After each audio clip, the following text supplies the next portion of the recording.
What's up, and welcome to another edition of Locked On NBA, the biggest stories with the local experts. I'm your host, Jackson Gatlin, also host of Locked On Rockets right here on the Locked On Podcast Network. And today, as the host of Locked On Rockets, I'll be discussing Jabari Smith Jr. and his performance throughout NBA Summer League. What has he looked like for the Houston Rockets? And has he been the best rookie for the Houston Rockets so far? Or does that honor maybe go to somebody else on the Rockets roster? But first, a quick message from our friends over at BetOnline, because betonline.net is your number one source for all of your sports betting needs and info. Find the latest sports developments, league reviews, and news, including Major League Baseball, UFC, MMA, boxing. They've got you covered for all the fighting odds.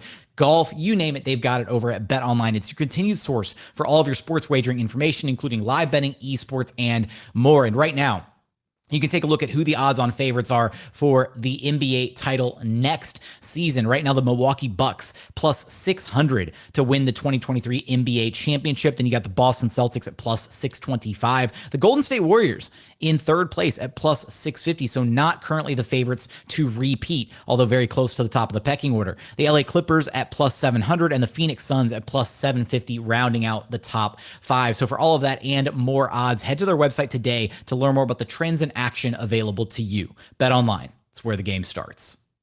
Jabari Smith Jr. looking like a transformational piece for Houston, but has he been the best rookie so far for the Rockets? It's me, Jackson Gatlin, host of Locked On Rockets. You can follow me on Twitter at JT Gatlin. So taking a look at Houston Rockets Summer League, the three players that they just drafted from this past year's NBA draft: Jabari Smith Jr. at number 3 overall, Tari Eason at pick 17, and then TyTy Washington at pick 29. We'll get to those two other guys here in just a second. So let's start with Jabari Smith Jr. And for someone projected to be the number 1 overall pick for so much of the pre-draft process and then falling into the Houston Rockets' lap at pick number 3, has Jabari Smith been somewhat underwhelming in Summer League throughout his 5 games that he played?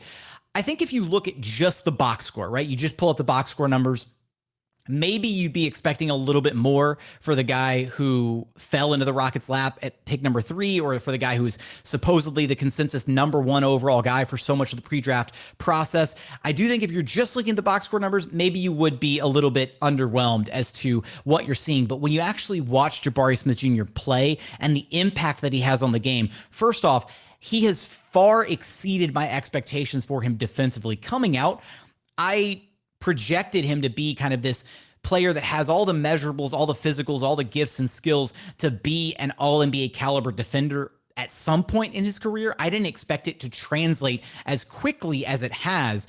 And what I mean by translate is just, it's Summer League, so you take it with a grain of salt, but the way that Jabari Smith was able to blow up so many sequences defensively, getting into whether it was on switches, whether it was him defending the pick and roll, whether it was him guarding on the interior, blocking shots, protecting the rim, he just did a little bit of everything defensively to where the Rockets defense looked night and day difference when he was on the floor versus when he was off the floor for this Summer League team. He effectively played the 5 spot for the Rockets in Summer League because the player who was supposed to be their starting Summer League center in Usman Garuba suffered an ankle injury and was held out for the entirety of Summer League, unfortunately. So Jabari Smith essentially playing out of position, but he has the size and the length to play the 5, and in Summer League, it's not that much of a big deal.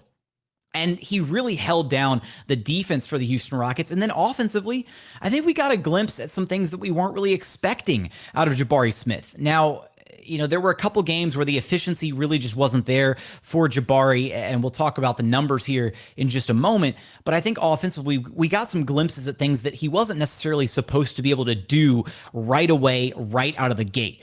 Jabari Smith Jr., one of the criticisms for him coming out of college was the fact that he didn't have a handle, right? That he couldn't really put the ball on the floor, couldn't really create for himself at a high level. And I always thought those comments, those criticisms were kind of overblown. And I think he hushed some of those criticisms a little bit in Summer League, because we saw routinely where he would either attack off the catch and drive into the paint and finish at the rim, or even moments where he created for himself, where he put the ball on the floor, kind of, attacking out of a triple threat stance or just out on the perimeter, beating his defender, powering up through contact, getting to the free throw line. These are kind of like cherries on top of a player who wasn't exactly supposed to be able to do some of those things right out of the gate. So seeing glimpses of that already is a really exciting thing to add on to the talents, the skills that Jabari Smith Jr. is supposed to bring to the table day one for the Houston Rockets. Now, I mentioned the efficiency there. Jabari Smith's shooting was like touted as his number one skill coming out of Auburn, right? Bruce Pearl, his former head coach, said that he was, the best shooter in college history over 6'11" or 6'10", and he shot 42% from three in college. However, in summer league, he only shot 37.3% from the floor and 25.9% from three. So should that be concerning if you're looking at Jabari Smith and thinking, well, he's supposed to be a shooter and the shooting numbers aren't exactly translating? I think that's the one thing that you don't have to worry about with Jabari Smith. There's so much of a sample size from his college days, from before that, to think, you know what? He's going to be fine. He's got a great looking form, great looking shot. There's nothing mechanically wrong with it. I think maybe if you're worried about it, look, this just happened right after the NBA draft. He gets thrown into his first NBA action in summer league. I don't want to necessarily sit here and make excuses for it, but at the same time, shooting 42% in college isn't exactly an easy thing to do. Yes, there's a difference between the distance for the college three-point line and the distance for the NBA three-point line, and maybe that played a bit of a factor. There were some people commenting on the fact that Jabari Smith's shot looks a little bit flatter now in summer league than it did in college, how he had a bit more arc on it. That's something that can be worked on and tweaked a little bit over the summer to make sure he has the proper lift on his shot, maybe get a little bit more legs under him as he's shooting. And throughout the 5 summer league games that we saw, maybe there were some moments where Jabari was kind of rushing his shot a little bit, maybe overthinking things here and there, especially after that game 2 where he went 4 of 19, I believe it was, off the top of my head. And, those types of things can be a little frustrating. As a shooter, sometimes the ball just doesn't go in. But I think worrying about Jabari Smith's shot is the last thing that anybody should be concerned about for him as far as his long-term success is concerned. Now, when it comes to Jabari, the most impressive thing about him so far that really stands out is I already kind of raved about his defense, but I thought he was going to be like an all-NBA caliber defender, right? I truly think he's got the ability to be a transformational defensive piece, a la the same type of transformational defensive piece that a Rudy Gobert is, or that Chet Holmgren also projects to be. Because if you watch the way that he impacts defense when he's on the floor, one, he is constantly communicating with his teammates. He is quarterbacking the Rockets defense when he is on the floor, constantly calling things out for his teammates, calling out switches, calling out where guys are going, pushing guys in the right direction at times, communicating during dead balls where he's saying, hey, we're going to switch this. Hey, this is how we defend this. And seeing that level of communication from a 19-year-old kid is absurd. And then not only that, but the way that it actually translates in the gameplay. He was consistently blowing up different plays, forcing turnovers, generating blocked shots, and turning those opportunities into easy offensive opportunities for the rest of his teammates on the roster. So looking at him with his physical gifts, with the size that he's got, the fact that he may not be done growing, he's already 6'11". He's already 6'11". And the fact that he may grow another inch and a half before he's done completely growing, thinking that he could be a legitimate 7-footer with the ability to guard smaller players out on the perimeter, as well as the ability to guard the interior around the rim.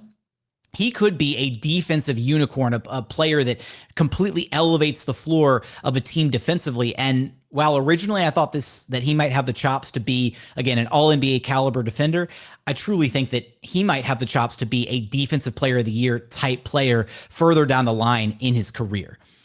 Now, the Rockets did have 2 other rookies on display in Vegas Summer League. Tari Eason, drafted 17th overall, and TyTy Washington, who was selected 29th overall.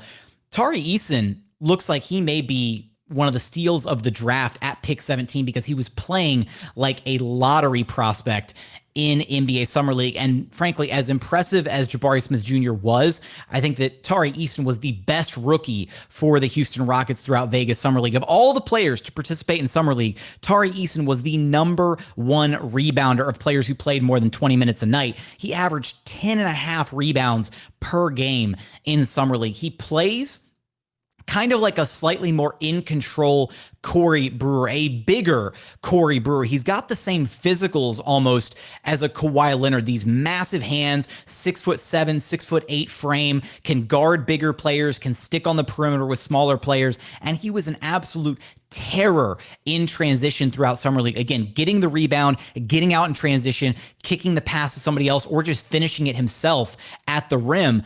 And he made, just like Jabari Smith, he made a ton of impressive defensive plays throughout Summer League. He had one where it was a defensive highlight just before the half against the Sacramento Kings, against the Portland Trailblazers, where they were getting ready to run an action, pick and roll happens, they're getting ready to dish the ball to the other side of the court, and Tari Eason isn't even in the frame. He isn't even in the shot on the camera when the pass is being made, and somehow he shoots the gap, gets a steal, and gets out in transition, and almost finishes the play on the other end, gets fouled in transition. But the fact that he wasn't even on the camera and still managed to get that steal was absolutely absurd. He's playing like an absolute lottery prospect. He's going to be somebody you absolutely want to keep an eye on as far as rookies this next NBA season.